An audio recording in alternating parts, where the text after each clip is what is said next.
No, nämä uudet tilat on erityisen viihtyiset ja tyylikkäät, eli se on iso plussa, että täällä on kauniit värit.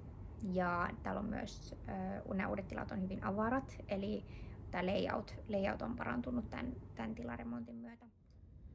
No onhan nämä uudet tilat huomattavasti viihtyisemmät kuin aikaisemmat, että täällä on tosi kiva nykyään tehdä töitä, on kaikki puitteet kunnossa niin sanotusti, että sitä työtä pystyy tekemään tehokkaasti ja viihtyisissä tiloissa.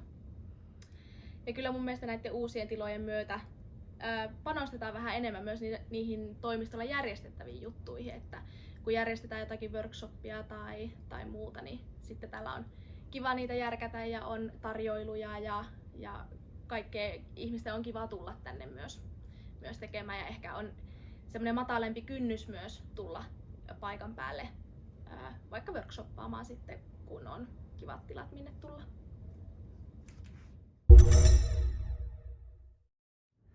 Työympäristön resilienssi muutoksiin on jo testattu ja se toimii.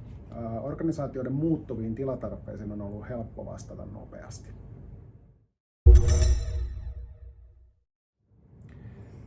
Henkilöstön kanssa lähdettiin aivan tavallisista toimintaympäristöstä liikkeelle.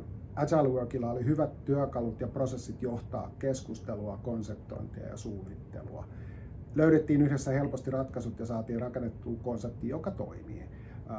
Henkilöstön osallistaminen muutoksen on ollut erityisen tärkeää kulttuurimuutoksen näkökulmasta.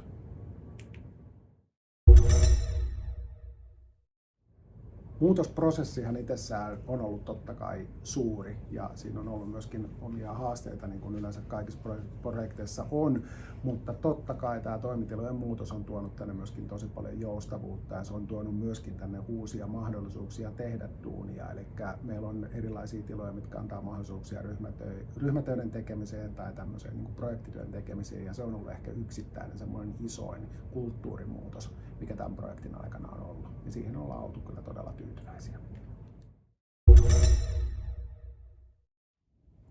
Nämä uudet tilat tukevat tosi hyvin ryhmätyöskentelyä ja se onkin itse asiassa muuttanut sitä, miten usein me tavataan toimistolla. Me tullaan tänne näin etäaikana tekemään ryhmätöitä. Mä työskentelen tosiaan juristina meidän konsernissa, joten mun työ on aika sellaista, sanotaan, että se on useimmiten sensitiivistä, eli ei ole sellaista, että mä haluan, että kaikki ympärilläni kuulee, mitä puhun. Se on kiva, että meillä on nyt aika paljon semmoisia pieniä yksityisiä tiloja, eli mä en vie niin kuin isoa neukkaria yksin, kun se on vain yksin minä puhumassa siellä, vaan että on paljon sellaista myös pienempää tilaa, jonne voi vetäytyä sitten ottamaan niitä puheluita.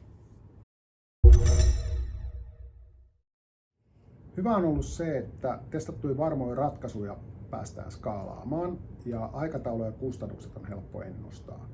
Muissa toimipisteistä muutosten läpiviennin on ollut helppoa ja henkilöstö on ollut tosi hyvin vastaanottavaista.